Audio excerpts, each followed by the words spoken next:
Halo Bapak Ibu, saudara-saudari sekalian, lovers and haters. Salam cerdas Indonesiaku. Jumpa lagi kita pada kesempatan kali ini. Bagi Anda yang belum subscribe channel saya, silakan subscribe channel saya, tekan loncengnya agar Anda dapat notifikasi setiap kali saya mengupload video-video saya. Oke, pada kesempatan kali ini saya akan membahas mengenai nasib Partai Demokrat. Ya, nasib Partai Demokrat. Apa yang saya maksud dengan nasib Partai Demokrat? Begini, kita lihat dulu nih ya berita dari Tempo. Ya, judulnya keluar dari koalisi perubahan, Partai Demokrat pastikan tetap usung visi perubahan dan perbaikan. Ini menarik ya. Karena masuknya Caimin dari PKB ke koalisi perubahan dan perbaikan dianggap nggak tepat. Karena kenapa? PKB adalah partai pemerintah yang selama ini ada di koalisi bersama Gerindra yang mengusung melanjutkan program Pak Jokowi. Nah, sekarang dia pindah ke koalisi Nasdem, PKS, dan PKB sendiri. Nah, pertanyaannya apakah koalisinya tetap perubahan dan perbaikan? Karena ada Caimin. Nah, jadi di sini saya bisa mengerti Partai Demokrat memastikan tetap usung visi perubahan dan perbaikan. Karena infonya katanya yang memberi nama koalisi perubahan dan perbaikan itu Demokrat. Jadi itu nama dari kami, kira-kira begitu ya. Jadi kalau kami keluar ya, itu nama kami. Nah, kira-kira gitu ya. Oleh karena itu Demokrat dikatakan di sini di Kompas protes Anies tetap pakai koalisi perubahan. Nah, juru bicara Anies, Sudirman Said, minta duduk bareng, ya. Demokrat ngotot aja, pokoknya itu nama usulan kami, dan kalau kami keluar, itu milik kami, kira-kira gitu ya. Dan dengan masuknya Caimin, nggak pantas lagi disebut koalisi perubahan, karena ada partai pemerintah, yaitu PKB, yang awalnya adalah ingin meneruskan program Jokowi. Jadi aneh menurutnya. Saya bisa mengerti. Masalahnya kalau Demokrat ngotot tetap mau pakai nama koalisi perubahan, ya, tetap mau pakai nama koalisi perubahan. Sekarang dia mau bergabung dengan koalisi mana? Kalau dia mau bergabung dengan koalisi PDIP ya, yang bersama P3 sekarang, apa iya yang namanya PDIP dan P3 mau menggunakan nama koalisi perubahan? Karena PDIP dan P3 sampai sekarang masing mengklaim akan meneruskan program Jokowi. Nah, ini kan jadi problem, betul nggak? Sekali lagi, kalau misalnya Demokrat berkoalisi dengan PDIP dan P3 dan dia tetap ngotot mau pakai nama koalisi perubahan, pertanyaannya, apakah PDIP dan P3 mau menerima ide ini? Loh, orang PDIP dan P3 kan mau melanjutkan program Pak Jokowi. Artinya akan ada masalah, ya. Begitu juga kalau Demokrat tidak bergabung ke PDIP tapi bergabung ke koalisi Indonesia Maju yang ada Gerindra, Golkar, PAN, dan lain-lain. Pertanyaannya, apa bisa Demokrat memaksakan namanya adalah koalisi perubahan? Ya nggak bisa lah. Ini anak baru join tapi memaksakan memakai nama koalisi perubahan. Padahal koalisinya koalisi Indonesia Maju sudah jelas akan melanjutkan program Jokowi. Sedangkan Demokrat tetap mau pakai koalisi perubahan. Jadi menurut hemat saya, kecuali beritanya ini ngaco lah semuanya ya, ide ini nggak tepat. Kalau dia mau tetap pakai koalisi perubahan, artinya Demokrat tidak cocok bergabung ke koalisi PDIP dan P3, juga tidak cocok bergabung ke koalisi Indonesia Maju yang dalamnya ada Demokrat, PAN, PKB. PKB sudah keluar, dan Golkar. Pasti nggak bisa.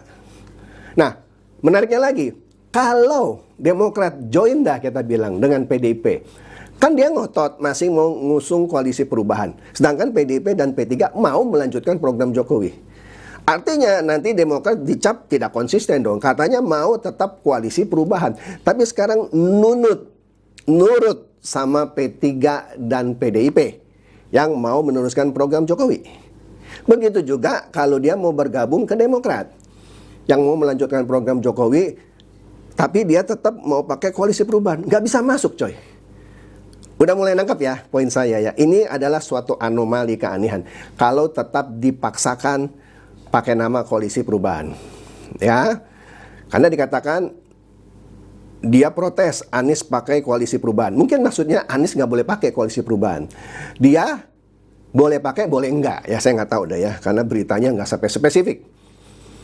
Nah, kemudian Liputan 6 bikin berita ya cukup heboh ya. Ada kode keras Demokrat siap gabung koalisi PDIP dan PPP. Karena sebelumnya kan kita tahu AHY sudah pernah bertemu dengan Ibu Puan.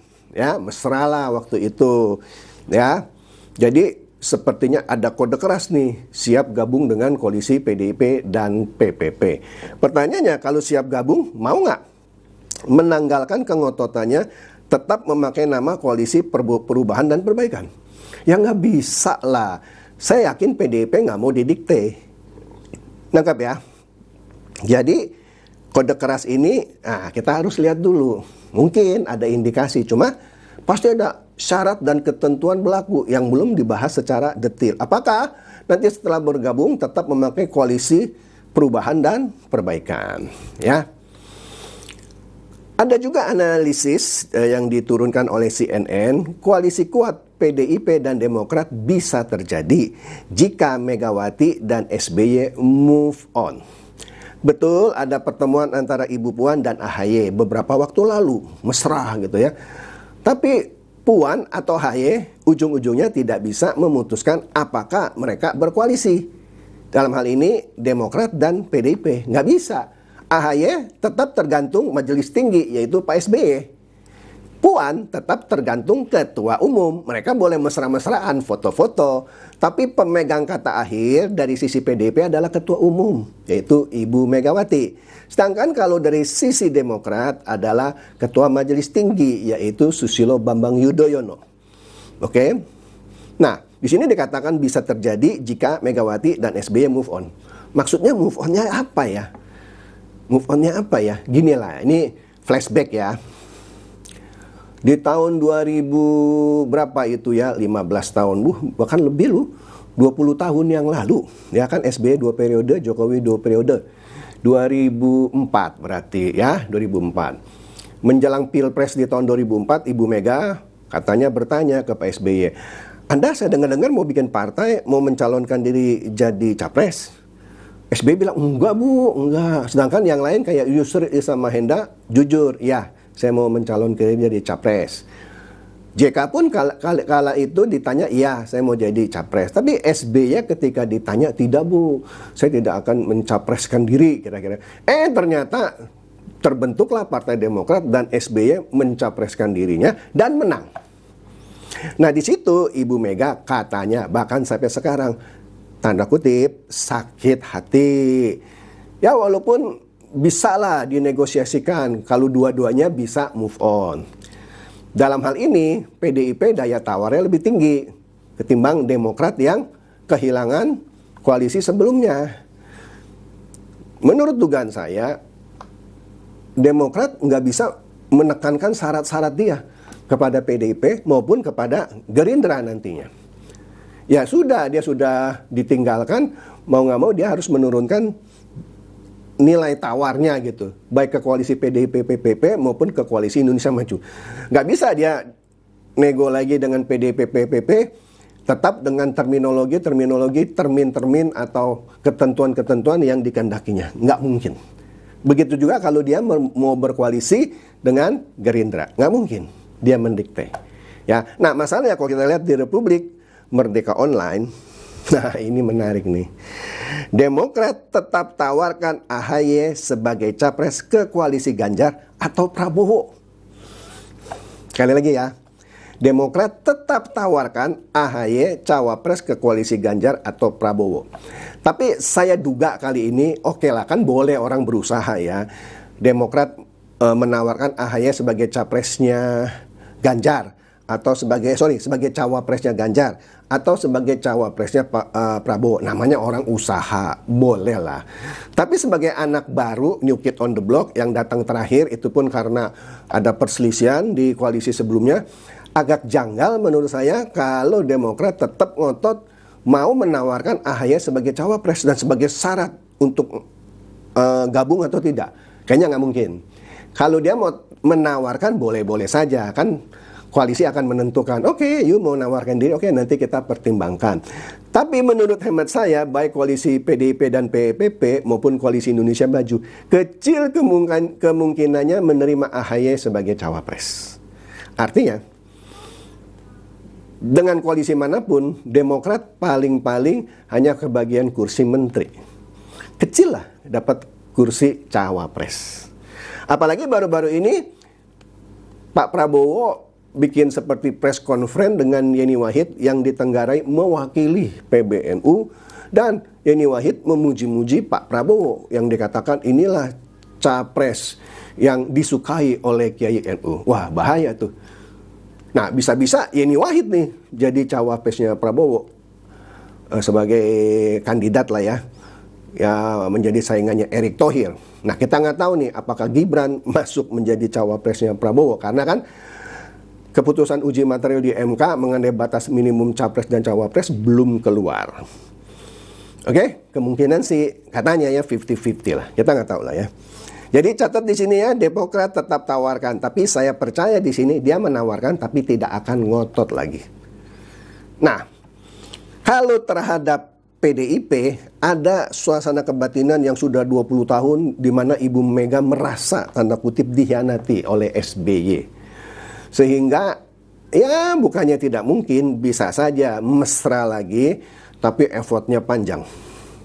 Oke? Nah, kita lihat bagaimana chance-nya kalau dia mau merapat ke Gerindra. Ternyata ada masalah juga Demokrat dengan Gerindra. Kenapa? Di sini Wakil Sekjennya Demokrat Andi Arief pernah menyebut Prabowo Jenderal Kardus. Wih, Jenderal Kardus nih ya. Iya, di sini cuitannya bilang apa? Ini sudah lama lalu lah ya. Prabowo ternyata kardus. Wih, berani dia. Malam ini kami menolak kedatangannya ke Kuningan, ya. Bahkan keinginan dia menjelaskan lewat surat sudah tak perlu lagi. Ini cuitan di tahun 2018. Prabowo lebih menghargai uang ketimbang perjuangan. Jenderal Kardus. Jadi ditenggarai Pak Prabowo yang awalnya katanya maunya AHY sebagai, katanya, saya juga udah lama nggak ngikutin, mau dijadikan cawapresnya Pak Prabowo, akhirnya Pak Prabowo justru memilih Sandiaga Uno. Kemudian berkembanglah isu katanya Pak Prabowo mendapatkan vitamin. Wah, berapa itu? Ada yang bilang 500 miliar. Kemudian PKS dan PAN dapat lagi vitamin sekitar 1 triliun dari Sandiaga Uno. Sehingga Sandiaga Uno lah yang dijadikan cawapres. Nah, itu kan diskusi yang terjadi di tahun 2018. Saya nggak tahu benar apa enggak ya. Nah, menariknya setelah Andi Arief nyentil Jenderal Kardus, akhirnya terjadilah rekonsiliasi antara Demokrat dan Gerindra. Nah, Prabowo di sini akhirnya tidak terlalu menganggaplah ucapan Andi Arief itu yang nyinyir bilang dia Jenderal Kardus, malah disamperin dan dirangkul gitu. Tapi kalau saya lihat fotonya bukan dirangkul, itu seperti mau dicekek gitu ya. Tapi ini katanya rekonsiliasinya, dan akhirnya sebutan Jenderal Kardus itu tidak diperpanjang lagi. Nah, artinya Demokrat juga punya sejarah yang nggak bagus dengan Gerindra, karena pernah ngecap Pak Prabowo Jenderal Kardus juga karena AHY tidak dipilih. Yang dipilih adalah Sandiaga Uno dengan catatan memberikan vitamin gitu. Jadi dianggap Prabowo lebih mementingkan uang ketimbang harmonisasi. Ah, Anda baca sendirilah beritanya. Ntar dibilang saya ngarang-ngarang gitu ya. Nah, sekarang sejarah berulang. AHY ternyata tidak dipinang sebagai cawapresnya Anies Baswedan, malah Caimin. Jadi sejarah berulang ini, ya. Kesel keluar dari koalisi perubahan dan perbaikan. Nah, pertanyaannya, gabung ke Gerindra atau gabung ke PDIP? Dua-duanya nggak mudah. Kalaupun dia gabung ke PDIP, apakah ngotot tetap pakai koalisi Indonesia Perubahan? Nggak mau PDIP. Kalaupun dia gabung ke Demokrat, mana mau ke Demokrat, ke Gerindra, mana mau Gerindra ganti koalisinya menjadi koalisi perubahan dan perbaikan? Nggak mungkin. Ya, nggak mungkin. Menarik ya. Nah, CNN juga pernah memberitakan Andi Arief menyebut Prabowo Jenderal Kardus. Waduh, panas waktu itu di tahun 2018.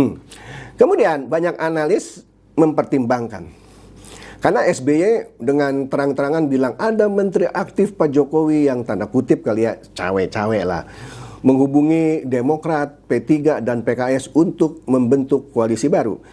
Kayaknya itu jadi rahasia umum, itu adalah Sandiaga Uno. Nah, para analis menilai bahwa Demokrat dinilai bisa bentuk poros baru dengan P3 dan PKS yang tak dianggap koalisinya. Jadi misalnya P3 kan selalu mengusulkan Sandiaga Uno tapi enggak direspon. Ya, Andika Perkasa yang dulu dianggap kuat, malah nggak jadi cawapresnya Ganjar, cuman jadi wakil ketua pemenangan. Wahai, siapa yang kuat? Dengar-dengar terakhir ada Ridwan Kamil. Pertanyaannya, apa iya Golkar mengizinkan Ridwan Kamil jadi cawapresnya Ganjar? Kemudian ada juga yang bilang kemungkinan Kofifa Indar Parawansa. Ya nggak tahu lah ya, kalau PDIP kan kalau nggak ini. Sedangkan kalau Gerindra nggak pernah memberikan alternatif, nanti aja gitu ya. Jadi dikatakan di sini Demokrat dinilai bisa bentuk poros baru dengan P3 dan PKS yang tak dianggap koalisinya. Iya, P3 sudah jadi rahasia umum, nggak dianggap sama PDIP. Setuju atau tidak setuju? Karena sampai sekarang Sandiaga Uno tidak dideklarasikan sebagai cawapresnya Ganjar. Malah PDIP bilang, kalau lu ngancam-ngancam minta Sandiaga Uno dijadiin cawapresnya Ganjar, lu keluar aja, kira-kira begitu. Nah, PKS pun sepertinya juga nggak dianggap karena keputusan Caimin menjadi cawapres dari Anies ketika dideklarasikan, PKS tidak memberikan statement menerima atau tidak menerima, karena itu harus diputuskan di rapat majelis suro yang mana itu belum dilakukan. Saya nggak tahu ya sekarang sudah diputuskan nggak menerima pasangan Anies dan Caimin. Tapi sepertinya Nasdem dan PKB nggak peduli sama PKS. Kenapa? Mereka berdua aja jumlah kursinya sudah 117, melewati 115 ambang batas pencapresan dan pencawapresan. Jadi kalau PKS sakit hati keluar nggak masalah buat Nasdem dan PKB karena mereka berdua aja sudah 117. Nah, jadi inilah yang dianggap PKS sebenarnya juga tidak dianggap oleh koalisinya. Jadi yang paling ideal katanya Demokrat dinilai bisa bentuk poros baru. Bersama siapa? P3 yang nggak dianggap sama PDIP. PKS yang tidak dianggap oleh Nasdem. Nah, gabung dah tuh Demokrat. Cukup kursinya melebihi 115. Bisa bikin poros baru. Dengar-dengar Sandiaga Uno jadi capresnya, AHY diterima sebagai cawapresnya. Nah, di sini keinginan Demokrat terpenuhi karena AHY mau dijadikan cawapresnya. Tapi apakah Demokrat mau menerima? Karena kalau Sandiaga maju sebagai capres dan AHY maju sebagai cawapres, belum pernah ada survei elektabilitas pasangan ini, bahkan bisa dipastikan akan kalah. Ya, jadi saya nggak tahu.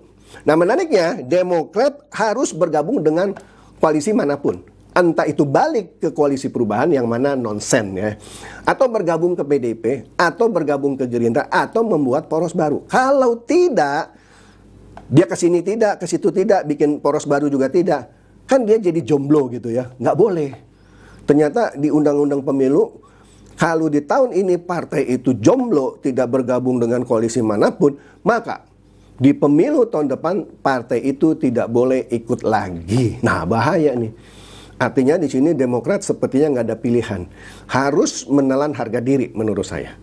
Tidak lagi bisa memaksakan keinginannya. Nah, itu menurut hemat saya. Anda tidak setuju, silakan komen. Itu saja dari saya. Semoga ini mencerdaskan dan mencerahkan Anda semua. Silakan share video saya ini kepada teman-teman, sahabat, atau kerabat supaya mereka tambah cerdas dan tercerahkan. Seperti biasa, terima kasih.